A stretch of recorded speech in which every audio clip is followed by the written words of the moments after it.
সন্ন্যাসমিতি প্রাহুং যোগং তং বিদ্ধি পাণ্ডব ন হংসং নস্ত সংকল্প যোগী ভবতি কশ্চন। হে পাণ্ডব, যাকে সন্ন্যাস বলা যায় তাকেই যোগ বলা যায়, কারণ ইন্দ্রসুখ ভোগের বাসনা ত্যাগ না করলে কখনোই যোগী হওয়া যায় না। যথার্থ সন্ন্যাস যোগ অথবা ভক্তি যোগের তাৎপর্য হচ্ছে জীবাত্মা রূপে শ্রেয় স্বরূপ সম্বন্ধে অবগত হয়ে সেই অনুসারে কর্ম করা। জীবাত্মার কোনো পৃথক স্বতন্ত্র অস্তিত্ব নেই। জীব হচ্ছে ভগবানের ততষ্ঠা শক্তি।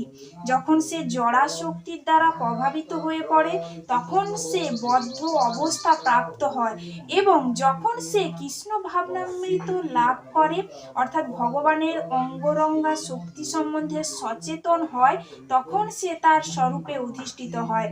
তাই জীব যখন ভগবত তত্ত্ব সম্বন্ধে অবগত হয় তখন সে জড় ইন্দ্রতৃপ্তি থেকে বিরত হয়, অথবা সব রকম ইন্দ্রিয় উপভোগের কার্যকলাপ পরিত্যাগ করে ইন্দ্রিয় দমন করে যোগীরা জড় আসক্তি থেকে মুক্ত হবার চেষ্টা করে। কিন্তু কৃষ্ণ ভক্ত তার সব কয়টি ইন্দ্রিয় ভগবান শ্রীকৃষ্ণের সেবায় নিয়োজিত করেন, তাই তার অন্য কোনো বিষয়ের প্রতি আর আসক্তি থাকে না। সুতরাং কৃষ্ণ ভক্ত একাধারে যোগী ও সন্ন্যাসী। জ্ঞান ও ইন্দ্র নিগ্রহ বিষয়ক যোগের প্রয়োজন কৃষ্ণ ভাবনায় আপনা থেকেই পূর্ণ হয়ে যায়। স্বার্থ সিদ্ধির প্রবৃত্তি পরিত্যাগ করতে না পারলে জ্ঞান অথবা যোগ সাধন করার কোনো অর্থ হয় না।